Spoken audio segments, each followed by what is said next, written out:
Аз съм баба Тодорка. Имам 20 фитки, имам един хубав фитерок.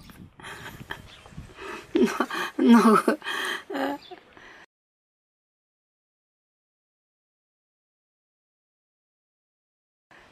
гледам ги тези фитки. Какво ще да кажа, баба? 30 жени сме, дядовците ни починаха. Нямаме дядовци. Само баби. Мъчно не е за дядовците, плачем си, ма няма... Скучно не е. Живота обичам, ако беше дядото тук. Обаче сега съм баба за умрачка веки. Веки съм не... Ако беше той жив, тогава да обичам този живот, да живееме двамата, да споделяме. А сега съм сама, затворена. Няма с кого да споделя, няма с никога. Сама като някого... Какво да го кажа, не знам, как да го обясня. Без дядото е много трудно. Демокрацията. Демокрацията, баба, не го е напред като беше по-хубаво. Защото сега парите ни са малко, пенсиите ни са 160 лева. Малко, трудно се живее. 160 лева, ток като платя, вода като платя. Депутатите едат, правят труд, а ние тук се радаме. За пенсионерите никой не е помислял. За депутатите сам се взимат заплатите, големите заплати, и това е. Друг нищо не правят тези депутати. Колко депутата има там? Едно време, колко бяха депутатите, пък сега има 500 депутата, вярвам, в този парламент. Колко са?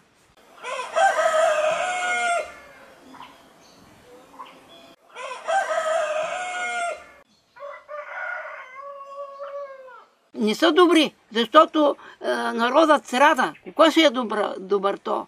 Той се рада народът, той взима парите. Той иначе има какво да иде, пък ние няма какво да иде. Какво са их назначили там? Само да лапкат, да едат ли? Ама ние ги избрахме обаче тия много. Много нещо. Ако от мен зависи, слагам по-малко депутатите, за да може... България беше богата. Обаче те го изязаха, бе. Сам гледат да едат и да лапкат. Те гледат тях се на тогуша да напълнят, пък да другите не мислят. Те цялата България е комуниста. Кой е не комунист тук в България? Всички комунисти ли са? Какво са България да оправят малко България? Лошото им е това, че мислят сам за тях. Не мислят за народа. Те трябва да мислят за народа, а не за тях си сам да мислят и с самолетят да се движат по чуждите държави. Защо не се заемат? Нали имат големи глави? Цялата работа да се махнат оттам. Кой да дойде? По-умни хора няма ли в тази България, бе? Няма ли вече? Всичките са еднакви, бе.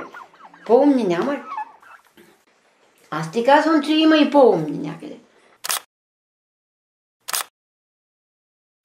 На младежта дадаха лош пример.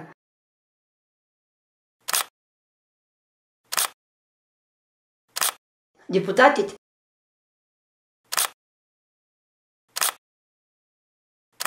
Крадат и лъжат.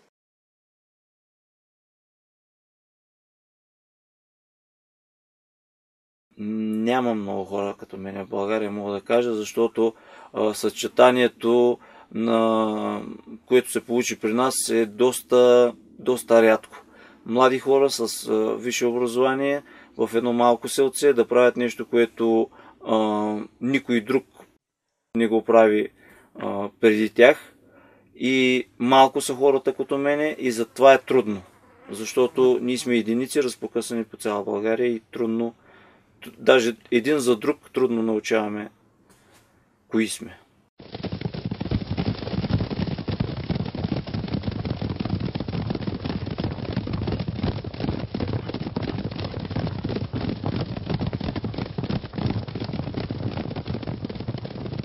Не е проста работа да си фермер.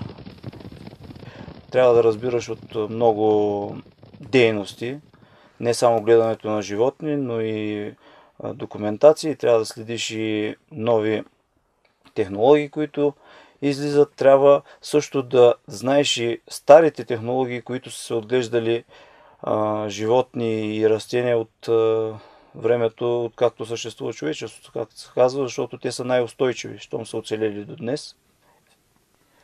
Моята професия малко фермерската клони малко към начин на каубойско гледане от миналия век.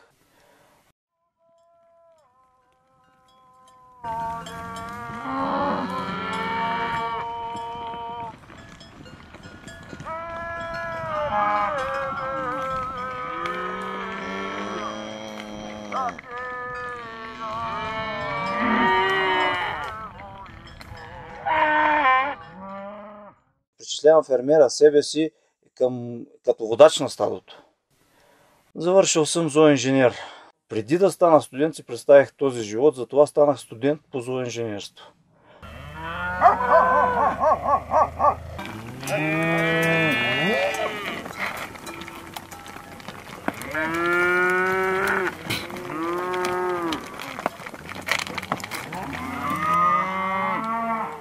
Трябва твърда ръка, разбира се, защото без твърда ръка животното няма как да разбере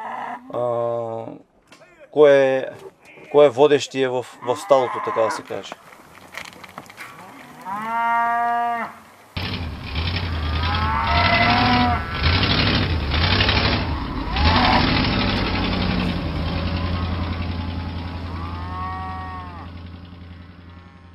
Значи, моето гледане на животни е, може би, по дефиниция свободно пасищно, но има и елемент на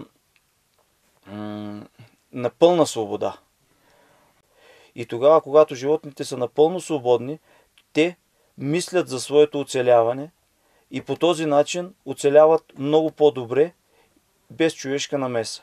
И са много по-подготвени за много неблагоприятни условия на средата. Та работа е черна работа.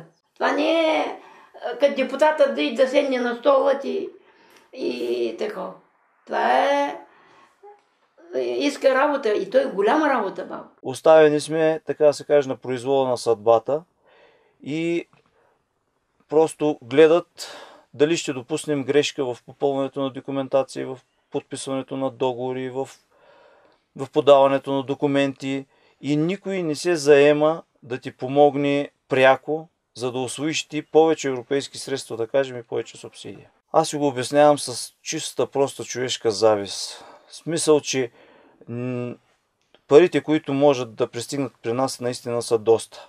А чиновниците нямат интерес, финансов интерес те си получават заплата, дали ние ще вземем субсидия или не, тяхната заплата си е сигурна. Николай е работлив, способен и като се отделят тези крави, като на дени неботуши и събира в снега до някъде до кръста. И чува събира тези теленца, взима ги в ръцете и кравата върви отзад и той в теленцето носи в ръцете. Седне, като донесе това теленце, това са много крави, пак отива друг да вземе. Николай, той е такъв фермер, има край. Вадите парите момчат с труд. Николай е мъже и на бети.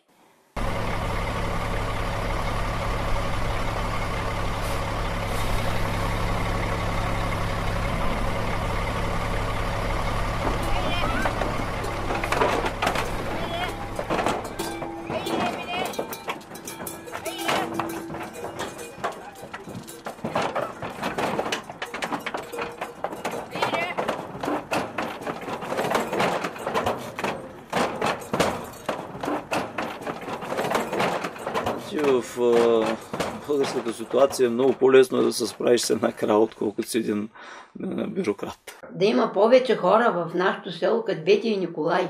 Ем работливи, еми се борят с работа, с труд, а не с така да го загепват като депутатите от някъде. Съвет мога да дам на хората, от които зависи управлението на държавата, винаги да се допитват до хората, които са ги избрали на това място, защото те са техни служители. Той депутат няма да събира сено, пък Николай събира сян, бали, сурни, лице, с един гагуль, с един чингелги, сурни, като дихвантия бали. И депутати каква работа вършат там? Никаква работа не вършат. Според мен живея съвсем нормален начин на живот. Позволявам си съвсем нормални разходи и удоволствия. И мисля, че това е богатия човек. Имам едно прекрасно семейство.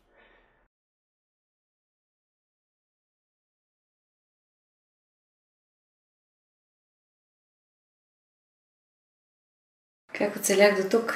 С много любов. И тази любов ме крепи да съм тук. Да ми харесва и да, въпреки всички трудности, въпреки всички проблеми, които сме имали през годините, когато много пъти ми е идвало да си хвана шапката и да замина за Нова Зеландия, например, която ми е мечта.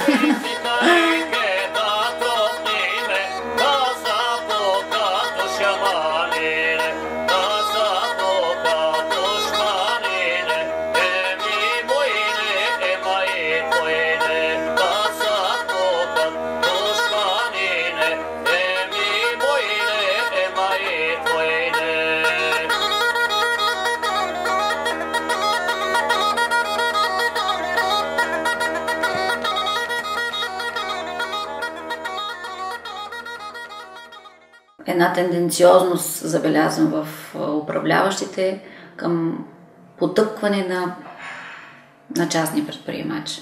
Изобщо на предприемачивостта в България. Някой иска да ни държи там, в Петеглух. Ежедневно имам особени претенции и оскърбления от държавата. Примерно нещо, което може да се свърши в Холандия нормално за една седмица, бюрокрацията го свърши за 2, в България може да се свърши за 1 година. Ето това е българската абсурдна действителност в момента. Да не мислят държавниците само за себе си, кой как да крадне нещо, да мислят и за малко и за обикновените хора. И те да просперират, защото в момента ние сме на дъното на една тенджера, от която не знам как и кой ще изплува. Моите приятели, моите колеги се разбягаха по света. Останах почти сама. Той комунизъм първо не е научил да лъжим, да мошенстваме, да правим какво ли не. Отделно сега демокрацията 20 години ни изяде всичко и да направи гладни, просещи, какви ли не, съгласни на всичко и с всякакви компромиси. Много е свестна, да знаеш. Умна жена, работлива. Като дойде от... Ти може ли на нивата отиваш, на нивата отива тя и идват гости. И 20 човека нахранва. На обед и се обаждат, че толкова гости ще дойдат. И тя до обяд е на нивата и като дойде на обед, тя готви и нахранват този народ, 20 човека. I was in February in the Pacific Ocean by the Maya Indians, and they have the same mentality. Take from the earth what you need, not more. What I can feel here is the same. Take what you need, not more. And I'm looking for this sort of kind of people. Не е нормално да имаме 4 деца, а ние имаме. Не е нормално да живеем на село, а ние живеем. Не е нормално да се бъхтим на нивата и да работим така, както са работили нашите прадеди, а ние де-факто го правим. Дали ми липсва градския живот? Нямам нужда ежедневно да съм в голямата лудница, да се въртят около мен много хора. Обичам зеленината и това да ми е зелено и красиво пред погледа, но ми липсват ми театрите и липсва ми и операта. Но от друга страна, пък тук си имам една страхотна травята, която изживявам всеки ден. От тъмно до тъмно. При нас идват хора, които са много интелигентни, хора, от които можеш да научиш много. Много и хубави неща. И това ми е приятно, а не да си говорим само празни приказки. Неинтелигентният човек не би дошъл тук. Той няма какво да прави. Той го интересува друг тип неща.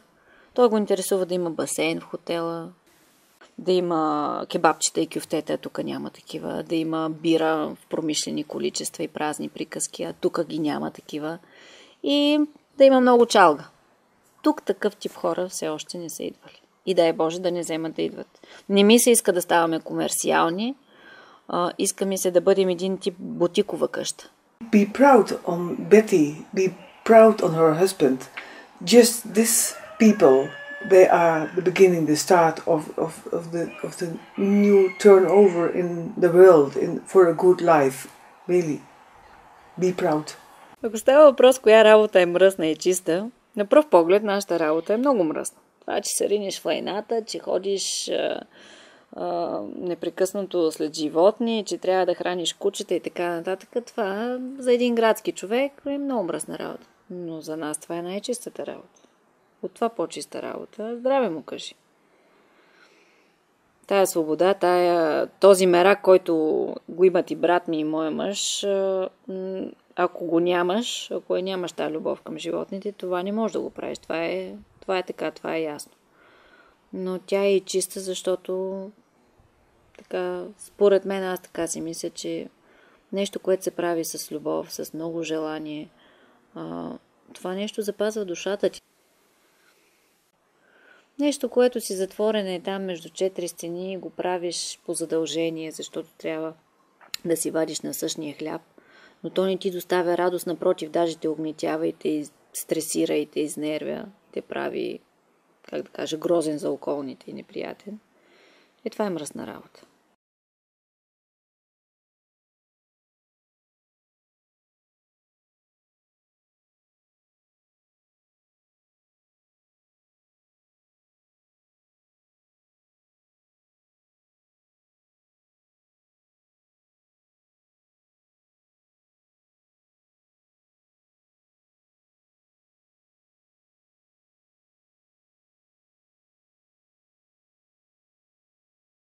Да има повече хора в нашото село, като Бетя и Николай.